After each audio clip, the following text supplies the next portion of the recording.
First or second? It's a decision you'll have to make in a variety of games, be it other card games like Magic, Pokemon, or Yu-Gi-Oh!, or even in turn-based strategy games. Opting whether or not to go first or second can often be a pivotal choice that can warp your entire game plan around it. In Yu-Gi-Oh!, for instance, going first is almost always better. You don't have to play into established boards, only really hand traps will get in your way, and it basically ensures that your likelihood of being able to play the game at all is higher than if not, all at the cost of a draw and a battle phase. There are exceptions though. Decks like Tenpai, for instance, revel in going second and playing through countless disruptions and OTK anyways, spitting in the face of their status quo. And in RTS games like Advance Wars, going first can be a huge advantage.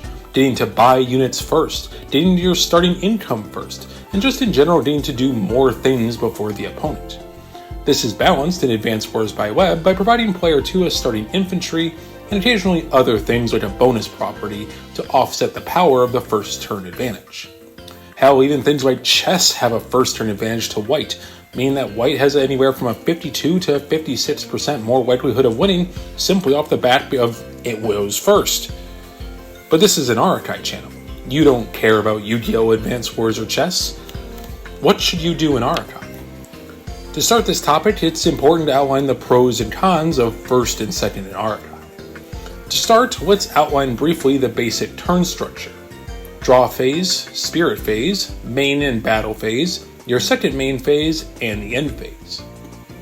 For the sake of this video though, we only really need to care about the draw and the spirit phase for now.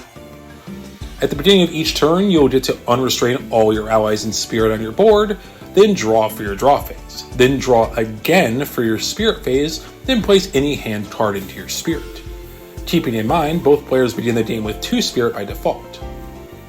However, the player going first does not get a draw phase, or their battle phase for that matter, meaning that you will essentially be down a card to your opponent by default.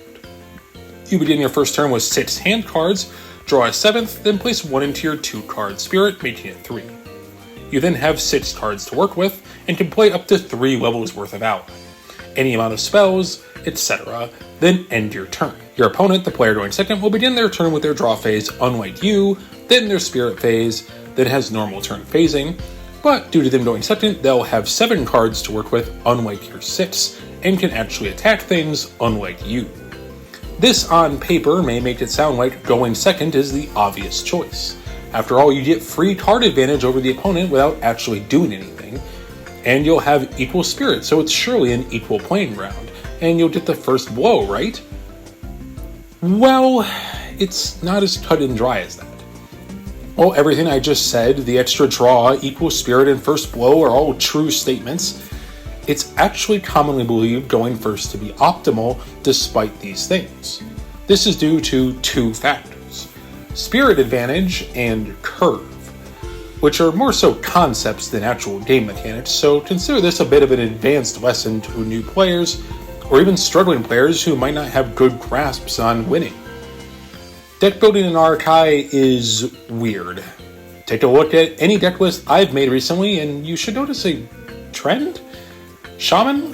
That's a lot of level 1s, 2s, and 3s, isn't it? Unod Turbo, same thing. What about Vicaros Mill? Oh, that's more 1s, 2s, and 3s, huh? You notice a pattern here. What each of these decks do is irrelevant, but notice how I built them. 6 to 9 level 3s, 6 to 9 level 2s, and 9 level 1s, preferably with good stats. I am deck building using the curve theory, which has been widely successfully used by top players like BB Exceed and Mechnomancer and many others. It's something I see new players often struggle with when it comes to building decks, and that's because it's not like a rule or anything written everywhere. Playing to curve is possibly the best advice I can give to anyone building Arakai decks who isn't constantly getting their face punched in. It all has to do with spirit. Remember that thing you start with 2 of and each player gets to draw and place at the start of their turn? Yeah, as it turns out, player 1 getting to that first is a huge deal. Sure, it might seem equal. Player 1 begins their turn with 3 and player 2 does the same, but no, this is not as fair as it might seem on paper. Player 1 is always playing 1 spirit ahead on their turn, while player 2 is beginning their turn on even footing. What this means is that while player 1 can play 3 spirit worth of dies on their first turn and player 2 can do the same, then turn 2, player 1 can play up to 4 spirit worth of dies to fight player 2's 3 spirit worth of dies. Then player 2 has to fight 4 to 4, then player 1 has 5 to 4, etc. Do you see the issue here? It means that player 1 will always have an easier time clearing boards than player 2. If I go first and play a level 3, then my opponent plays a 2 and a 1 to kill it. I then on my turn can play a 2-1-1 on my own to kill their board, then my opponent has to match it. Which they can only usually do with stronger stats, stat manipulation, removal, or some sort of multi-attack. The gist is, player 2 has to inherently work harder to do basic combat than player 1. Since, again, player 1 will always be up 1 spirit on their turn compared to player 2 ending their turn, thus letting them play more guys to fight. This advantage does taper off a bit in the late game as it goes on. By the time you're both at 10 spirit, player 1 being at 11 isn't nearly as irrelevant. But this all comes back to the idea of curve. What is curve? What is playing and building to curve? And why is it so important? Well, building your deck with hefty amounts of 1, 2, and 3 level allies, you increase your odds of being able to clear your opponent's board turn to turn in the early game, especially if you're going first. It makes it actually possible going second within reason. The last thing you want to do going second is stare down a board of restrained level 3 and engage level 1 on turn 2 with only something like a Cyber Arm in your hand to play, thus giving them ramp of the level 3, which if you've watched any of my tournament videos, you know is the single most powerful thing in Arakai. But for a refresher, ramp is where your opponent has more allies on field than in their spirit. It's not easily obtainable and is most of the time caused by the opponent being incapable of clearing boards because they don't play the curve in a game where going first makes it easier to do so and gives you that spirit advantage.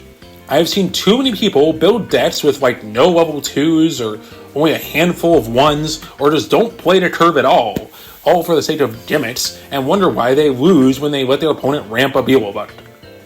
The point is, going first in Arakai gets better the better at the game that you are. If you're bad at the game, then it can be a way to handicap your opponent to give you a better fighting chance. Assuming you played a curve. That's not to say going second is terrible though. A competent opponent should be building their deck to go either way. And with good curve, you can still usually beat boards even at even spirit.